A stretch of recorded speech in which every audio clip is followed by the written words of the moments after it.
guys, good morning. So it's our day 16 and this will be our last day here in Siargao. So yun, mag-prepare muna ako ng breakfast. Just a simple breakfast for us. Corned beef para mas madaling lutuin kasi we'll be checking out by around 11 a.m. and we will be picked up by the transport service papunta sa airport ng around 1:30 p.m. So mag-antay pa kami ng konting oras. So yun, samahan niyo ako magluto. So yun, luto muna tayo ng corned beef. So let's start first with our, parang napainit ko na yung pan. So let's just add yung mantika.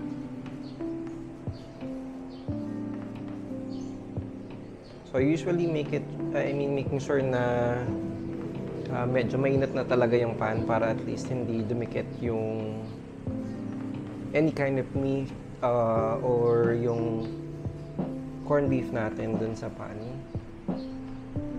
I know na non-stick pero yun. So let's start first. Let's see kung ano siya. Coffee muna tayo. So yun. So yun, start muna tayo. Medyo mainit na yung pan natin. So start tayo with, well, diba, yung iba sa inyo nagtataka kung anong kailangan unahin. Is it the onion or is it the garlic? Well, probably kung ano yung hindi mas mabilis maluto or masunog.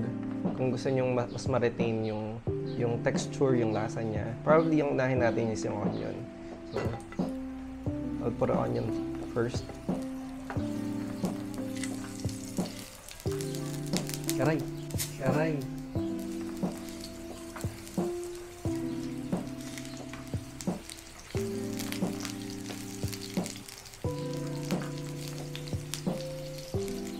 Yan. So, ano lang tayo, start lang tayo. Maybe you guys are wondering kung bakit ang pangalan ng channel or ng YouTube channel namin is Digital or Digital Nomad. Actually, it came from the word digital nomad. We've been working from home for quite some time now, and yun, we've been working from anywhere kung saan man kami dalhin ng mga paa namin. And we usually travel and then bring work as well. Kasi nga, hindi rin kami masyadong nagle-leave just for the sake na hindi matambakan ng trabaho. And we can make sure na nababalance namin yung work-life namin. So, yun. Sorry, lagay ko na yung garlic.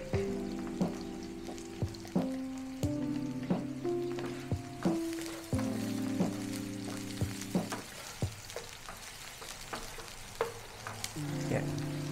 So, Digital Nomad, it's actually our initial. So, his initial, that's Drew, and then my initial, Jason, that's Digital. And, yun, doon lang siya nag-come up. Doon lang siya nag-derive from the word itself ng Digital Nomad. So, yun, we actually started doing vloggings nung Hong Kong kami this year. So that was a Hong Kong trip with my family. And then usually, well, it's actually ano ba? Hindi ko matandaan kung anong nangyari, pero there are days na naka-work kami, and then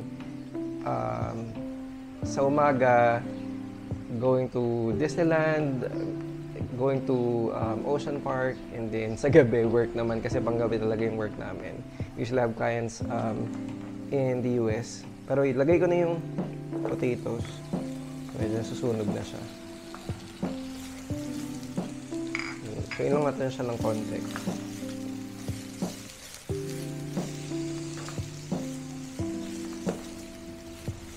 Pero I'll be adding na yung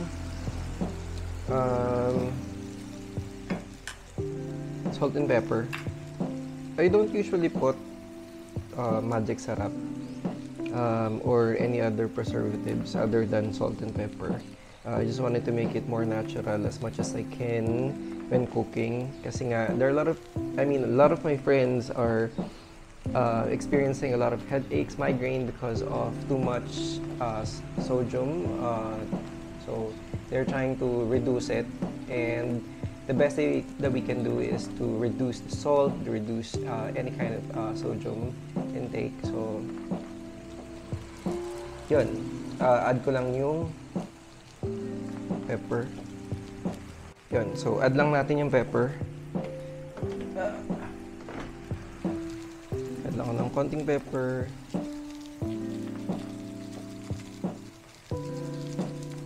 Alright, so yun guys, share ko lang actually yung mga napunta namin dito sa Siargao in our 16-day trip.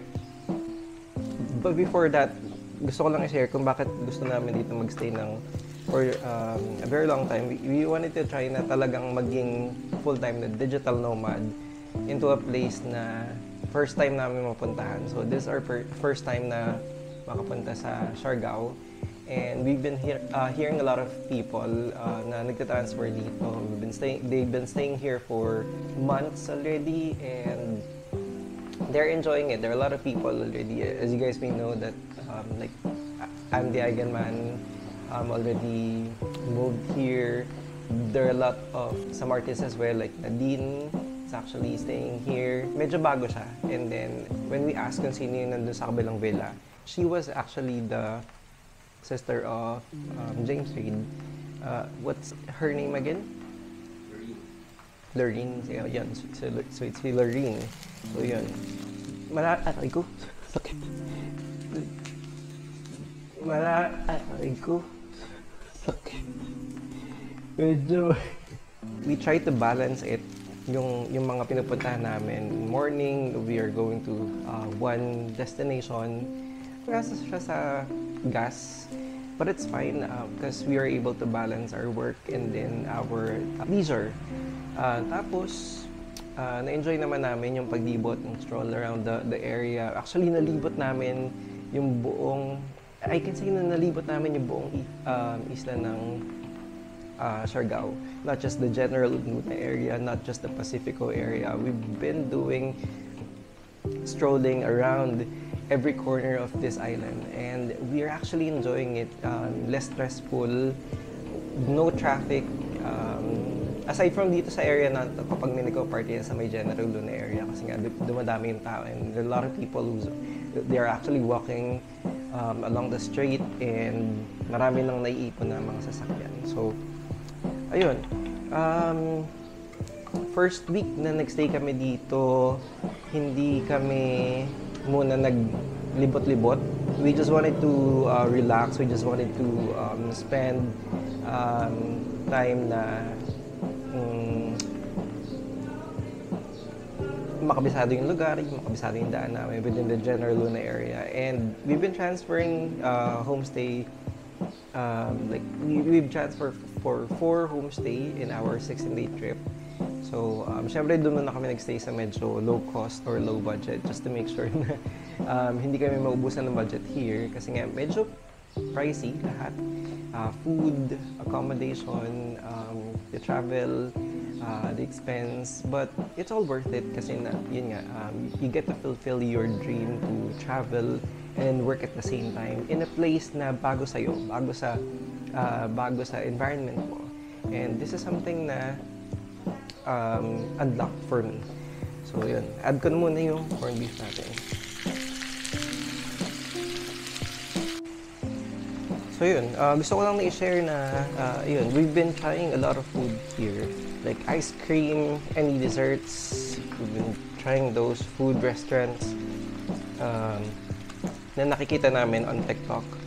So nakikita namin, we've been searching what are the good places na masarap kumain. And so far, though medyo pricey, some of them are worth it naman. We've been trying a lot like sa Isla Crisina, we've tried as well sa Bravo, what else? We've also tried kung gusto niyo nakakatipid na pwede kayong kumain sa Carinderia. Though it's not really the same as Carinderia price in Manila. Kasi medyo mas pricey siya. Let's say for example, ang isang ulam, hindi ko alam kung, I haven't tried buying in Manila for quite a long time now. But I think yung isang ulam dito is ranging from 80 pesos to 100 plus, if I'm not mistaken. So, well, same serving, maybe because, yun nga, the cost of living within the area of Generula is quite expensive. Yun. What else pa ba? We've been trying shakes, we've been trying juices. At try din kami dito yung Isla Turon. So that's one of our favorite. In our future vlogs, or in the next coming vlogs, you'll be able to see that we've been trying it for 3 or 4 times. 3 or 4 times. Sorry, 3 or 4 times if I'm not mistaken. So we've been trying different flavors just to make sure it's somehow different. Yung texture ng turon niya iba. Para siyang medyo powdery na malambot. It's not the usual turon na makikita nyo on the market na malutong, crunchy yung balat niya. So it's like they're dripping a flavor dun sa top nung turon. So meron salted caramel, dulce de leche, strawberry, melted cheese. I can't recall the other, pero yun, i-share ko na lang dun sa vlogs. Actually, pinag-share namin. It cost 70 pesos. A little bit pricey compared to the turon in Manila na yung with the regular sugar. Yun nga, usually ranging from 10 pesos to 20 pesos. But here, it's 70 pesos. Well, it's worth it naman kasi pag kinain mo yung turon, it has buko inside. It also has langka. So, hindi siya tinipid. And you'll definitely enjoy eating it. So that's why medyo nakarami kami, naka-4 kami. And different days naman siya, hindi naman siya same day. So yun. What else? Ice cream. We've tried the Coco Frio, the coconut. We also have the Johans, if I can recall the name right. That's a homemade ice cream. Hindi namin talaga in-order yung homemade ice cream, but we ordered the halo-halo. And it already has yung ube ice cream na yun. And worth it naman siya for the price of yung classic na nila yun not the regular size. It's 140 pesos. Okay naman yung toppings and all. Malaki yung serving, malaki yung scoop ng ice cream. So we've enjoyed it. Sobrang init dito kasi actually pa iba-iba. Let's talk about the weather. So the first few days it was how do you say it? It was actually raining. We tried visiting or searching for the Secret Beach. It's the first destination that we went to. And apparently, marami palang secret beach dito. Iba't iba siya. The secret beach that we went to is actually quite far from kung ano man yung famous na secret beach dito na katabi ng resort ng boyfriend ni Nadine. So, kala namin malayo. Kala namin yun na yun. At first. Well, nung nalaman namin na medyo malapit lang pala yun within the General Luna area, it's just like 15 minutes motorcycle ride. It's like a 5 minutes walk. Andun ka na sa beach na yun. And maganda yung lugar. The first circuit beach na pinuntahan namin, medyo malayo siya, almost 30 minutes to 45 minutes. And yun, medyo maulan dun sa area. And actually, nabasa kami. And after that, medyo nagkaroon ako ng ubo and then sipon. But it's fine. We get to enjoy doing motorcycle while raining. Yun, nag-ingat lang kami while driving kasi nga medyo madulas yung daan. Medyo mabagal lang yung takbo namin. But we've enjoyed doing motorcycle. At least we were able to try another secret beach other than the first or the usual secret beach na pinupuntahan ng mga tourists dito sa Siargao. Ayan. So the next thing that I would like to share is yung experience naman with the people that we've encountered. First, probably si Kuya Jordan. Siya yung airport transport service namin. And siya rin yung nakatulong sa amin na makahanap ng motorcycle. I know it was just easy, pero nakuha namin yung motorcycle for around 300 pesos per day. And so far, so good naman, mabilis na deliver siya the next day. And madaling kausap. And ayun, siya na rin yung magsusundo sa amin pabalik ng airport later. So, experience when it comes to the people naman dun sa mga natuluyan namin. So, for yung first day namin, hindi siya yung direct na owner. Parang sila yung katiwala. Okay naman, accommodating. Mabait naman sila. They're giving all the information na kailangan namin for the stay. We just stayed there for like around 3 days with them before we moved to a different homestay. So far, okay naman siya. Medyo looban nga lang siya. So, yung road na papunta dun sa kanya, it's kind of a bit rough. And since not really that first time, pero hindi pa ako ganun kasanay magmotor. So, medyo mahirap talaga. You have to make sure na nababalance mo and then medyo lubak-lubak talaga kung di bagsak ka dun sa putikan. So, yun. Luto muna tayo ng itlog. So, piniinit ko na yung pan. This will just be really quick cooking ng egg kasi nga so, fry lang muna tayo ng egg. Continue sharing with the people that we've encountered. Almost like the same naman sa Manila. Same lang din naman sila. They're much more accommodating kasi they know that you're a tourist. And at first, siguro, makakapanturista. Pero ngayon, look at our color. This is our 16th day after math. Strolling around the area and yun, during the day and sobrang init and then biglang uulan, biglang init. So yun pa iba-iba yung weather pero enjoy naman siya. It was a kind of a different and once in a lifetime experience dito. So yun, just a little piece of advice sa mga dadalhin nyo, try to bring as much as you could when it comes to clothing. Well, it depends naman kung ilang araw kayo magstay dito kasi we've stayed here for 16 days. So, we try to secure na meron kaming different sets of clothes na pang swimming and all. But you don't have to. Yung nag-stroll kami around nung umulan, dito ko lang siya na-try na nakagmotor na you don't have to wear your t-shirt on because most of the people, even just people who's actually walking around the streets are just some of them are wearing their swimsuits and it was just a normal thing here, parang nasa Boracay lang or LU. So yun, probably the most essential na pwede nyong dalhin dito is that would be sunscreen. Kita niyo naman kahit everyday that we na nag-sunscreen kami, medyo nangitim pa rin kami. But it's just a good thing na hindi mahapde. Unlike na talagang na-sunburn ka. Kasi nga sobrang init. You've been strolling during the morning. Sunscreen lang talaga. Face sunscreen, body sunscreen. Ano ba? Mist. Probably. Kasi nga dahil mainit, I would suggest, or I would highly suggest na magdala kayo ng mist para at least kapag sobrang init, you can just spray it on to your face, to your body. Marami naman nabibili dyan sa Watsons. So, yun. Probably, I would also recommend na magdala kayo ng tumbler nyo so that you can bring it along with you. And we can also save the environment by bringing yung plastic bottles natin. Kasi like in Sugba Lagoon, it's actually not allowed na magdala ng bottled water. They will not really confiscate, but you have to leave it there dun sa kung saan kayo, sa port nyo, and then mag-iwan kayo ng name para at least pag binalikan nyo, you guys know kung alin yung plastic bottle nyo doon. So yun. Some of the requirements naman dito sa Siargao, hindi naman siya ganun kahigpit when it comes to requirements. Wala naman actually hiningi, wala nang pinil outan na kahit ano man. Unlike before, during the first few months na nagbalik yung tourism sa area, wala namang hiningi sa amin.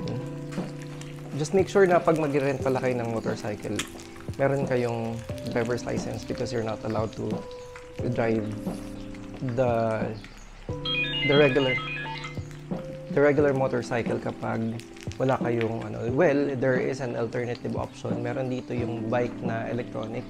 You can actually rent it. I'm not sure if 500 or 450 pesos siya per day. And yun, okay na rin naman siya pang stroll, mabilis. Medyo mas mahal nga lang siya ng konti, pero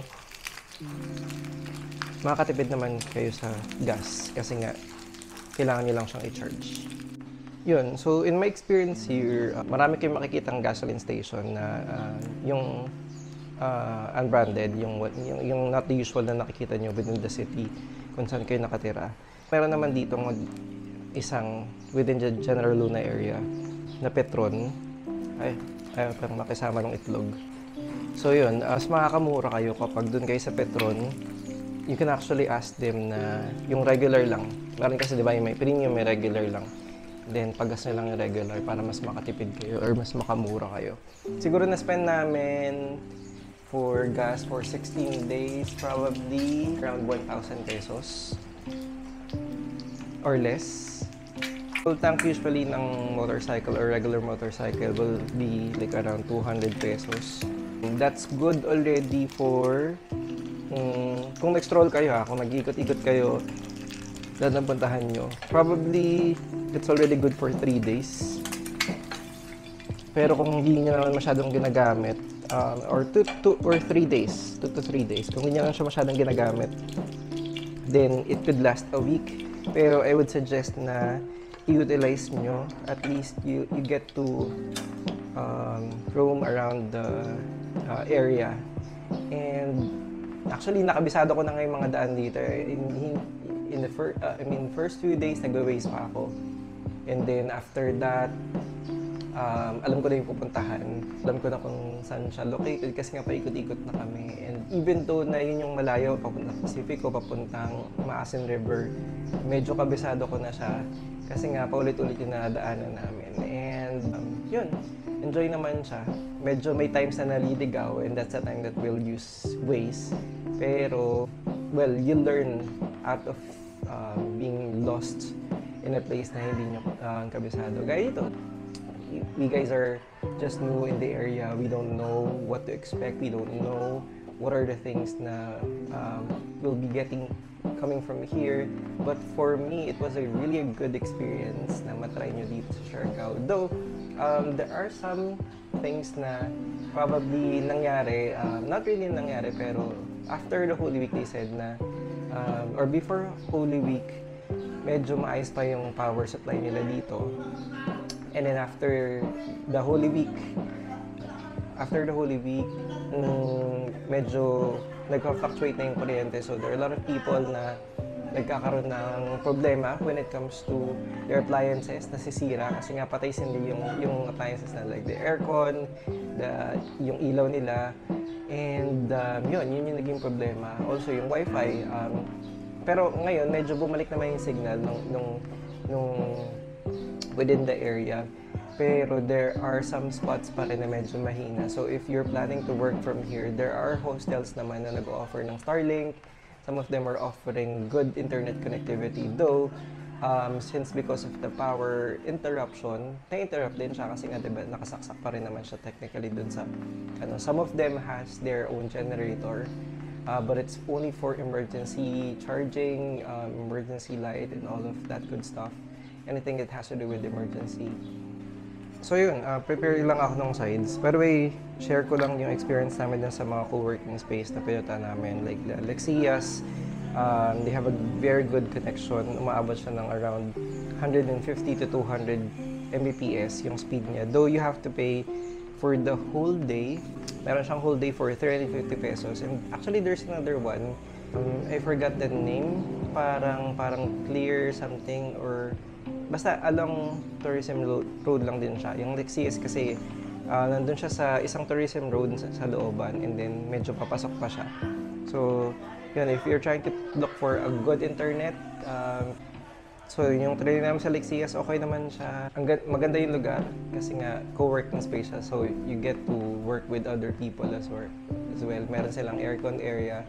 Meron sila dun sa roof deck na open area na you can work, merong saksakan, you could get coffee. So yun, we're done cooking. So dito sa Siargao, yung mga homestay, they usually offer naman yung shared kitchen. So usually this kind of dish would cost like around 200 to 350 pesos depende kung saan kayo kakain.